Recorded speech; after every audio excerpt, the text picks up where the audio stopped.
Good evening. Welcome to the Voices for Nature podcast. My name's Chris Gambian. And I'm Jackie Mumford. Jackie, we have a very much anticipated show tonight. I know, yes. I'm very excited. Talking electric vehicles. Yes. Have you got an electric vehicle? I don't. I don't have an electric vehicle, but I do ride a bike. That is like kind of roots electric vehicles. Yeah, right? one day. Making our own energy. Yeah. But before we get started, a bit in the news. Yeah, that's right. It's been a pretty big week. Pretty exciting stuff, particularly for the School Strike for Climate students. Just today we heard that they had a pretty exciting win in the Australian Federal Court with the case they took the Environment Minister, Susan Ley, to court over the Vickery coal mine.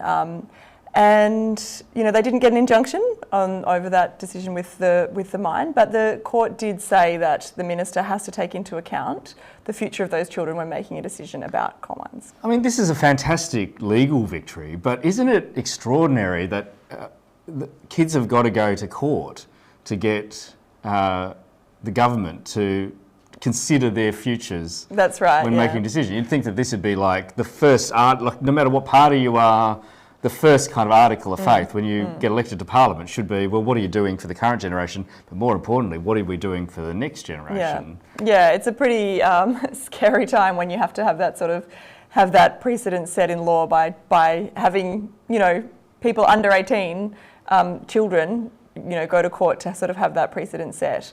You'd think that elected representatives would be thinking about the futures of all Australians, but unfortunately, that wasn't really the case until this week. Now, speaking of elected representatives. Yes, big week in the Upper Hunter as well. Yep. And a big week for the Labor Party in New South Wales. I hear they're looking for a new leader. Do you know anyone who might be interested? Yeah, I think you'd be great. I think you should consider going for it. I mean, this is amazing that as Felicity Wade, who people would know as a former Queensland director of the Wilderness Society, current national convener of the Labor Environment Activist Network, was in the Herald today, making, I think, the very well-made point, which is that Labor went to the Upper Hunter by-election running really the Joel Fitzgibbon playbook. Yeah. Coal miner candidate, absolutely reinforcing the importance of the industry, even sometimes engaging in that kind of ridiculous culture war, but still ends up with a loss. But the Nationals have really got no right to be crowing either. It was kind of, we saw almost a division in the Conservative base as well. Like the National Party's vote didn't go up. They've obviously won the seat again, but 2 weeks ago here on the podcast, we were speaking to Warwick Jordan from the Hunter Jobs Alliance, who was talking all about the amazing economic opportunities for diversification in the Hunter. And unfortunately, we just didn't really see that conversation playing out in the conversation around the by-election. Yeah, that's right. It seems to me that the community have kind of moved on and the political class have missed the point about some of this debate. And it's not just the political class, or the members of the National Party in New South Wales. Internationally this week as well, we saw the International Energy Agency saying that developed countries like Australia should not be approving fossil fuel projects beyond 2021, which is also quite stunning. It's stunning, and luckily our federal government, the great climate champions that they are, stepped up to the challenge. Very on board. They put aside $600 million for a gas-fired power plant, and of course they were able to find that money in the budget, I'm sure. This is an extraordinary story. $600 million for a gas-fired power plant that nobody really thinks is ever going to be used. That's right. 10 jobs. So the whole kind of jobs rhetoric, even that falls flat. But then there was this extraordinary, I don't know if people caught this, but this extraordinary exchange in the Senate this week with the Senate, Senator Jenny McAllister, New South Wales Senator, asked what should have been Pretty obvious question. Pretty straightforward question. Let's have a look. Can you confirm that this $600 million was in the budget as a decision taken but not yet announced? And if not, where can I identify this expenditure in the budget? Could you just give me a moment, please, Senator?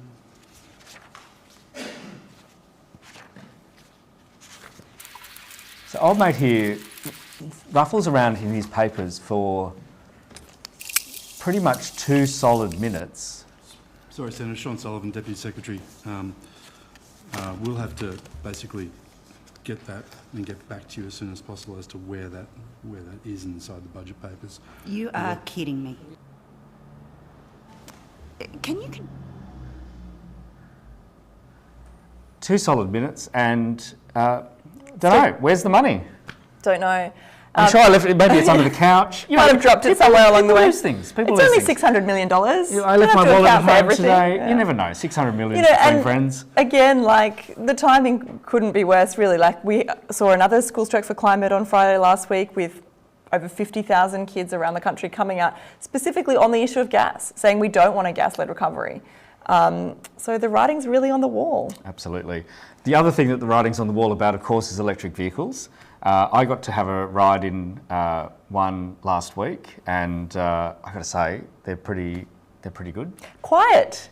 That was my first impression. I've only been in a Tesla once, and I didn't even realise the car had started. I grew up on a 6-lane highway, so the thought of cars that slide past with no sound and no pollution, frankly, sounds like a dream come true. Yeah, it really does. But before we get to speak to our wonderful guest, Bayard, tonight, Yes, Chris, yes. I am going to test your knowledge on electric vehicles. Yes, because I lost the game of rock, paper, scissors on Yes, who that's gets to right. ask the questions this week. Yes. And you have been in a Tesla more recently than I, so True. surely your knowledge That is is true. superior. So, in which country are 56% of all new cars that are sold electric? 56% of all Of all new cars are electric. are sold in, it's got to be in Europe somewhere. I'm thinking Iceland, Not quite. Norway. Yes, Norway. Norway. Yeah, 56% of all new cars. All's forgiven about the whales. We've got the cars that's now. right. Yeah, right. We're into All's the not transition. forgiven. Yeah. Please don't write in about that. And which country was the first to put an internal combustion engine phase out into law? That would have to be the UK. Nope. No, Second guess. no, I can't. I'll give you a hint. They're very good at baking croissant. Oh, really? The French? Yeah, that's right. Yep. Right. The phase out of This is not going well for old me. petrol cars. Yeah. Well, thankfully you're in the right place. Our guest is going to help you out a lot tonight. And which country currently has 47% of the global electric vehicle stock? 47% of the globe. It's definitely not Australia.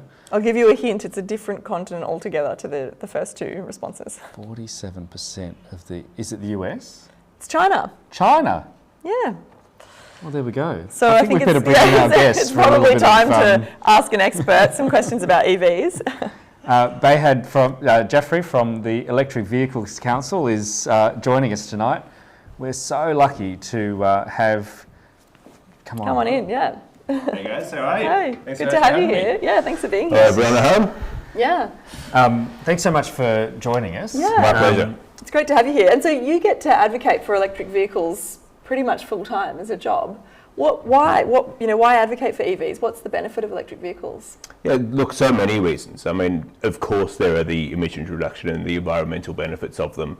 But for Australia, for Australia in particular, even if that wasn't true, we have so many great reasons to move across. So, we are talking about a technological transition that moves from engines and fossil fuels towards not only using electricity, but using that electricity inside of batteries out of critical minerals that we make here at home. So again, another really great economic opportunity for us to stop importing fuel to this country, start generating more renewable energy, and also using that to power things like lithium that we dig up here and send around the world. So how can we expand onto that to doing things like building batteries, building cars, building chargers here? I mean, we saw just today, in fact, one of our members, a company named Tritium, a Brisbane-based company named Tritium that manufactures charging hardware, just announced their listing on the NASDAQ for a multi-billion-dollar valuation. There's so many more of these really great success stories for Australia to have. All we have to do is put our shoulders behind this industry, and it can really skyrocket. Yeah, that's so exciting. What are the so?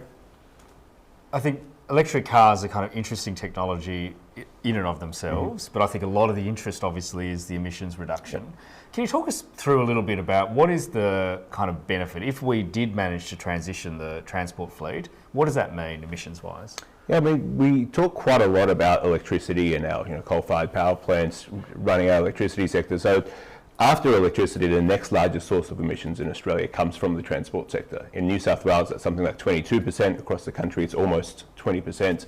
And of course, as we get more and more renewable energy, the source of the emissions from electricity goes down and transport goes up. So in places like the ACT, for instance, the majority of their emissions now comes from their transport sector, which is still burning things like petrol and diesel to move people around. So really, we have the answer to that now, right? And it's the technology's in a place where it's not the solution for absolutely everything across the transport sector today, but where we can couple that with things like building our cities in ways where people can walk more, where people can ride their bikes more, like you said you did, as well as moving our things like trucks, buses, and the rest over to those renewable energy sources, and whatever's left, helping people shift their cars over to clean electric vehicles. So if the technology is in place, as you mentioned, and in our little quiz we heard earlier, how far ahead some countries around the globe are. What's holding Australia back? Why don't we see more EVs on the streets around here? I think what's really common for any new technology is you want your market to send a signal out to the private sector to say, come and invest in our country. And that investment in electric vehicles looks like come and bring cheaper electric vehicles to our market, so not just luxury ones, but more affordable ones that people can afford. And when you talk about a country like Norway, it's not like they're all buying luxury cars like Teslas. They're buying $30,000, $40,000, $50,000 cars, sort of mainstream price cars. A lot of those aren't available in our market. The signals that we're sending are telling private investors, go elsewhere, go to places like Europe, go to places like China, and a lot of that's informed by the policies that government set. So when you say after a certain date, for instance, you can't sell petrol and diesel vehicles here anymore, you know for sure, okay, we'll start investing in this direction. Let's build more charging stations. Let's get our bus fleets going electric. Let's get our rideshare fleets going electric. We do none of those things here in Australia. So Talk about buses going electric. Yeah. Famously in the 2019 election, when Labor had a policy of 50% of new cars being electric by 2030, it was derided by the Prime Minister, who said, oh, well, it'll be the end of the Great Australian Weekend, because all of us who sort of tow our boats and tow our caravans and all of that, well, you're not going to be able to do that. And I guess the government managed to dress this up as a car tax. What do you say to that? I mean, look, I think people are smart enough to know that any new technology, they start off expensive, only very few people have them, and then they grow. Where do you think about computers, laptops, mobile phones, everything else? So you don't need to get too worried about how much are people being fooled by the silly things politicians say. I think they've sort of learned to tune out a little bit from that. But like I said, the bigger concern that we have is, you have governments right around the world sending very positive signals to say, we want to go in this direction. There's this new great technology, we want to support it. We want to in fact support it to the extremes, towards 100%, so that there's no other option made available. And then you get this, one aberration in, one corner of the world saying, actually, we think it's terrible and it's going to end the weekend. And so similarly, while we're trying to attract that change, trying to not be global laggards in this change, actually trying to lead it and get some of those benefits for ourselves, it's really unhelpful to have a national leader come out and say very, very, very silly things. I do suspect if they'd, I think as that government, if they'd realised that they were going to remain in government and now have to be dealing with industry and trying to attract investment to the country, they probably would have chosen their words a little bit better. I think there was a little bit of, political circus around an issue where there shouldn't have been one. But yeah, it's travesty to see have happened at the time, but here we are, and trying to do better in the future. And you mentioned that the importance of government policy and that sending signals to the market. And we saw just recently the Victorian government have introduced a tax on electric vehicles. Is it fair that electric vehicles should have to sort of pay for road use just like all other road users? Yeah, look, I think there's a sensible long-term discussion to have about whether it's things like, regulations in our electricity system, for our building codes, for how our roads work in the future, as well as for tax reform, to talk about things like road user charges. Our big concern there is electric vehicles are 0.1% of the cars on our roads. Our argument to Victoria, like with the rest of the country, is spend these next few years, spend this decade actually supporting the change from petrol and diesel towards electric vehicles. Have your long-term plans, signal them by all means, so these things are certainly coming, but you put an orderly transition in place. You know, you do things in the right order. And of course, if you do those things, then you're going to make a lot of tax money in the future as well. So there's a bit of a win-win there. Sort of starting this conversation off by saying, look, we've got countries like Norway who are at more than 50% of their cars being electric. Around the world, the numbers are on average around 10% of new car sales being electric. In Australia, we're still at 0.7%. Less than 1% of our cars are electric. And we're the only ones saying we'll make them more expensive. We'll add new taxes onto them. So what's the flip side? So taxes obviously disincentivise, but if you were going to incentivise electric vehicle take-up, so what have countries like Norway, Iceland, some of those European countries done to, or China for that matter, done to incentivise take-up of EVs? Yeah, look, there's a mix of sort of short-term and long-term actions that you take, and they're carrot and stick measures, right? So there are regulations, some places call them CO2 standards or fuel efficiency standards. About 80% of the global market for new cars has one of these standards in place. To put this in context, the United States first passed theirs back in 1976. Jimmy Carter was the one who implemented those. It's 2021 and Australia doesn't have one of those standards. So, you know, for global car companies, it's sort of like arriving to a market that doesn't have roads yet. It's sort of a very strange thing. But what it basically does is it says you have to make your cars more fuel efficient and emit less pollution over time. And if you don't do that, you face penalties. But the good news is, if you sell zero emissions vehicles, if you sell electric vehicles, we'll make it cheaper for customers to buy them. We'll remove some taxes or we'll provide rebates. And generally around most of the developed world, that's about $10,000 worth of rebates at a national level. To say, look, electric vehicles cost more like for like. There's a premium of about $15,000 to $30,000 when you're buying an electric version of, you know, of an alternative petrol vehicle. So we'll reduce a bit of that, you know, not all of it, but we'll reduce a bit of that. We'll help get the market going, you know, particularly that sort of first 2%, that first 5% of the market moving. And then from there, we can let, you know, there's a bit of momentum, we can let things take over. In that sense, I suppose it's not that different to solar panels. You know, like, I guess 15, 20, 30 years ago, solar panels were heavily incentivised until the market sort of got going. Catch up, yeah. Yeah, that's exactly right. Look, this is, you know, it's a plan that has worked with electric vehicles around the rest of the world, but, you know, what we do in the Electric Vehicle Council, I come from the electricity side of this, we just line for line stole exactly what worked with rooftop solar panels. And so we can do this again, this time just with vehicles. So, you know, it's not like I'm a genius. We just looked at the playbook that has worked here for technology in Australia, that has worked right around the world for both things like solar panels and electric vehicles, and said, well, everybody else does this and they're successful. We don't do it and we're not successful. So it's a really simple equation here, right? Yeah. We have to do the stuff. Yeah. And what about here in New South Wales? Like, what's the state of play for electric vehicles in New South Wales? Yeah, look, I'd say particularly a lot of our work is, of course, working with governments to see what they can do. And like with the rest of the clean energy world, state governments are stepping up to say this should be a federal government responsibility. You do want to have national coordination around these issues, but in the, you know, with the lack of that, what can we do? Where can we start to step in and fix these things? New South Wales, I think, is, you know, I always sort of leave the New South Wales government with a smile on my face. They're a government that, you know, right across the country, we have state governments where I sit with ministers who acknowledge that electric vehicles are fantastic. They're going to provide a lot of benefits. We want to see them happen, and we'll do some stuff to help them along. We'll build some charging stations and the rest. The really good news in New South Wales is we often have a government that recognises they have a really important job to play to realise some of those benefits. It's not a hands-off approach. It's not a, you know, let's see how the market acts by itself. That is unfortunately something that we have at a federal level as a, let's just let the market decide. And of course, the market has decided we get less than 1% of our cars electric. You know, and the real impact of those things, of not taking that action, is consumers just don't get the choice of electric vehicles that they do everywhere else. Yeah, and so there's those, you know, those incentives that you talked about, like taxes or, you know, whatever it might be that actually incentivise people buying electric vehicles. But what are some of the practical, you know, planning pieces that are missing? Like if I was to go out and buy an electric vehicle, I don't have a garage, I'd have to park it on the street, I don't have anywhere to plug it in. Like, what would you like to see in planning policy to sort of make it a little bit smoother for more people to be able to drive EVs? Look, I mean, again, this is where those long-term goals, like when a country like the UK says all of our cars are new cars are going to be electric by 2030, it provides a type of certainty of, you know, in your situation, if you have to park a car out on the street, if you have a car at all, there are options there. People can build charging stations, either new charging stations, they can attach them to your existing light poles, they can put charging stations in shopping centres, for instance. Like, all of these things have a technological fix. What you've got is companies saying, well, should I invest in building those things? Are the electric cars coming in this country or not?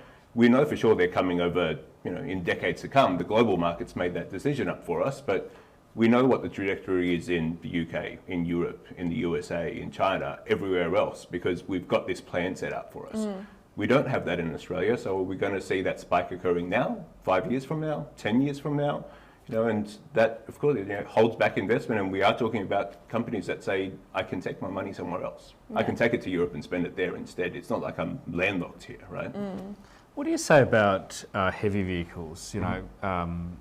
We talked, I guess, a moment ago about buses, but when you're talking about big trucks on the road, tractors, farming equipment, there's all sorts of mining equipment. Is it realistic for those to be electrified, or is there some extent we're going to have to accept that diesel is part of the future? No, look, I think there are options for all vehicles. Where we are today is cars, vehicles like light trucks, for instance, buses, even mining vehicles. The technology's there, right? They can go electric, and in fact, in most cases, whether we're talking light trucks, buses, vans, they're actually cheaper to run as electric vehicles today. And there's a useful segment, because we can sit down with fleet managers who have spreadsheets, and they don't buy cars because they like the look of them or the feel of them. They try to make sensible decisions based on the numbers, and they can see that they're more expensive to buy, but they're so much cheaper to run that over our operations they're actually cheaper for us to run as electric vehicles rather than petrol or diesel ones. It's then moving up to that next class of sort of very long distance, very heavy sort of B-double type vehicles, where we start to look at maybe electric's the option, or alternatively maybe hydrogen's the option for those. The technology's sort of most of the way there. It's not completely landed yet, but again, it's not like we need to rely on fossil fuels for a portion of our transport in the future. It's just letting the technologies that are already invented develop further and reach scale, so that they're cheap enough to take over not just even road transport, but even when we move into areas like shipping and aviation and all of the rest, there are alternatives. There are zero emissions alternatives for all of them. We're just trying to make them cheap enough so that they can take over the market. You mentioned range there, and we were just talking a little bit earlier about the the range of the different sort of models of electric cars you can get. Australia's a big country. I like to drive up the coast, and those kinds of things. Like, what's the range of electric vehicles, and are we at a stage where there's enough sort of availability of charging stations, or are people, if I was to buy an electric vehicle in Sydney and I wanted to, go up the coast for the weekend, like, is my battery going to run out? How does that, where's the technology at in terms of that? Yeah, look, I think when you look at electric, there is a bit of horses for courses. Like with all cars, with electric vehicles, you can get the electric vehicles that have ranges of around 250 kilometres per charge, and if that's your need, if you're driving around the city and that's all you need, that's all well and good. That next group that have ranges of sort of 450 kilometres up to 600 kilometres, ones that are not here yet in overseas that have around 800 kilometres, all of those exist as well. Particularly in those most, the tourist hotspots, the sort of most driven routes, we do have companies building out those charging stations, and they're really great future-proof charging stations as well, right? So the electric cars of some of the ones of the present, but all of the ones of the future, they're cars that can recharge in a 10 to 12 minute time frame, or at the latest part, sort of 15-minute time frames. And we've built those chargers in Australia. So I guess one of the benefits of being a bit slower than everyone else is we've built the best stuff right away. So So in 15 minutes, you could recharge for up to 250 kilometres. Well, with those vehicles, it could be you could have a longer recharge than that as well. So 15 minutes, and you're getting sort of 300 odd kilometres. Again, the limit so far has been that electric cars actually can't receive that level of charge. So it's only cars like the Porsche that can receive that level of charge at the moment. But we're about to get something newer, Hyundai Ioniq, that can receive that level of charge. So again, it's the cars are continuing to improve, and fortunately, the chargers that we've built are able to provide them with that too. But again, all of these things are quite circular. Can we have, and we obviously need to have hundreds of more charging stations built, and much like with petrol stations, what does the person building them want? Customers. And so the more they can understand, not right now, but in a year from now and 2 years from now, those customers are coming, the more of those that can be built too. Yeah, wow. One of our member organisations, Shasa on the South Coast, is very interested in electric cars. We had our regional conference there last weekend, and they've got a Nissan Leaf as a sort of demonstration car for people to, have a test drive and see what it's like. And of course, it's very popular. One of the things they have said is that in regional areas, they need charging points in sort of unlikely places because, if you're in a town like Braidwood or some of those towns where just to physically get out of the town to other places, you're going to need a bit of range. What's the kind of, I guess, the trade-off in terms of the cars themselves between range, cost, size of battery, emissions, all of those different, what sort of things do we need to be keeping an eye on? What I'd say is, as I mentioned, so you get cars that have 250 kilometres in range, ones that have 450 kilometres in range. And the way that you get more range out of an electric car is to put a bigger battery inside of it. And so to get a bigger battery, you need to build a bigger battery, you need to dig up more resources in order to get a bigger battery. So I think and of course, the battery today in the electric vehicle, it's the new part, right? It's the new technology. So if you've got two cars, a electric car that's $15,000 worth $50,000 or one that's $65,000, it's usually more expensive because the battery is bigger inside of it, because that's the most expensive part of that car. It's about 50% of the cost of building the car comes from the battery. So I think the really good thing to consider is not just around the cost and the range of it, but really what it is that you need. It's a great example that you've got down in the South Coast, but we quite often hear this from people who just live within cities to say, well, I think that I need 500 kilometres in range. But if you actually take a look at how much do you actually drive your vehicle, how long do you drive it for, and how long do you drive it for any one time, so before it gets back to somewhere where it can charge, you probably actually don't need that much. I often say people who don't drive electric vehicles spend a lot more time thinking about things like range and charging times than people who do. It's honestly, I know how long it takes to charge an electric car because of my job, but I don't know that as a driver, because I get home, I plug my car in and I go inside and play with my dog, and the car's charging itself. It's not something I have to think about. Yeah. We were talking before about New South Wales government, and sort of the role that state governments can play. But the next election that we're expecting in New South Wales is the local government elections in September.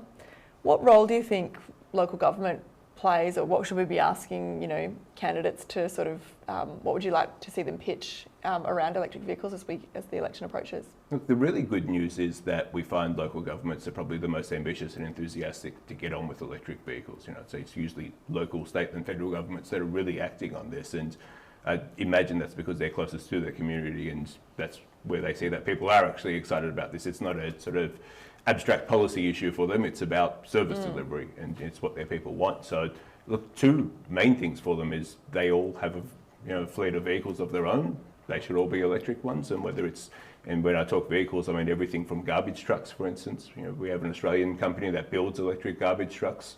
No reason why they shouldn't be electric ones. Even if you're outsourcing them to a private contractor, you can tell them, hey, have a fleet of electric trucks picking up our garbage, please. Your light vehicles, of course. We often find when we do work with, whether it's companies or local governments or others, we'd be surprised if there isn't some 10 to 20% of their light cars, just their general cars, that aren't cheaper to run as electric already. If you just do the maths on it, right, of how far are you driving it, how much do you drive that vehicle. So look at those things, but then also for your community, where you can provide out education and information about how electric vehicles work to them. That's really important. We find from our consumer surveys that bit more than half of people say they would like to buy an electric vehicle as their next car.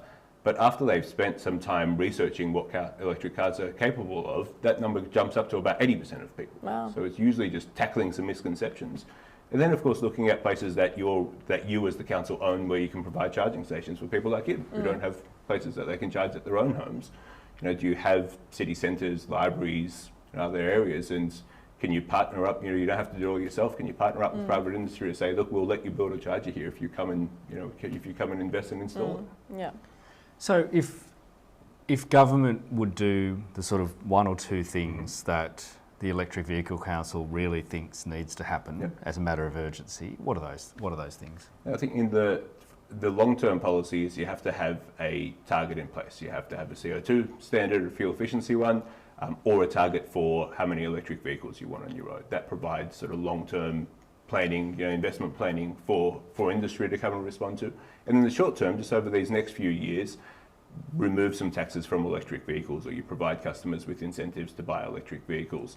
That does two things. The very obvious one, making something cheaper, more people buy it. So that makes perfect sense. But also that's the thing that really importantly says to industry, come and bring particularly your cheaper electric vehicles to our market. We spend a lot of time looking at the UK market for a number of reasons, but they're a very large right-hand drive market. So they're really influential for the cars that we get. There's another right-hand drive market. If you look at that price range, the sort of mass market for new cars is between $30,000 and $60,000. In the UK, they have some 32 models of electric vehicles available in that price range. We have 4 in that price range. So it's, you're having these policies in place before customers even get a chance to react. You actually just get more options to choose from. You're starting to stimulate investment in the type of cars that people can afford to buy inside your mass market. Yeah, absolutely. So you mentioned the price range there in the UK. Here, if in Australia, if somebody was looking to buy an electric car, what should they look for, and what would you expect to pay? Look, I'd say, first of all, be honest with yourself and have a think about how long do you actually drive? What are your driving habits like? The things that we know about cars in general, private cars particularly in general, is that it's usually the second most expensive thing that a household buys after their house, and that you actually don't use it some 95-96% of the time. A lot of the time it's just sitting there doing nothing. So if you're imagining in your mind, what if I want to drive to Perth and back tomorrow? Well, be honest, when have you ever actually done that? The answer is probably never. And then have a good think about, are the 250 kilometre options the right ones for me? Do I need something more than that? And then also just spend the time really thinking around, the biggest concern that we get from people is they take too long to charge. I want it to be as fast as petrol. You have to remind yourself that it's not like petrol. You're not standing by the car while it's recharging. You're not holding a nozzle anymore. You're plugging in and walking away. And if your car's doing nothing 95% of the time, well, that's a lot of time that you've actually got to charge. I often say my car can't charge slow enough.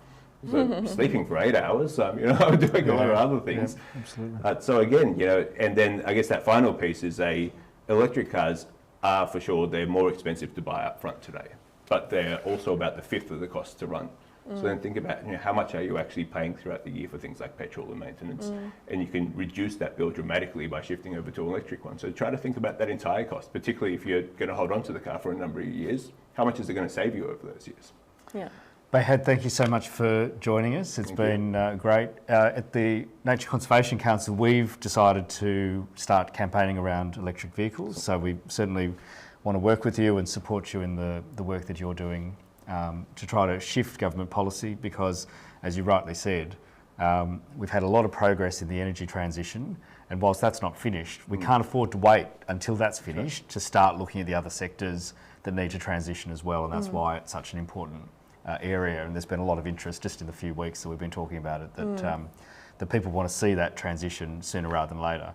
And so many opportunities, like once you start sort of looking into it and the things that you're talking about in terms of incentives and how much state government can be doing, it's quite exciting to think where we are now and where we need to be, and I think we can probably get there quite rapidly. Thanks everybody for joining us again tonight.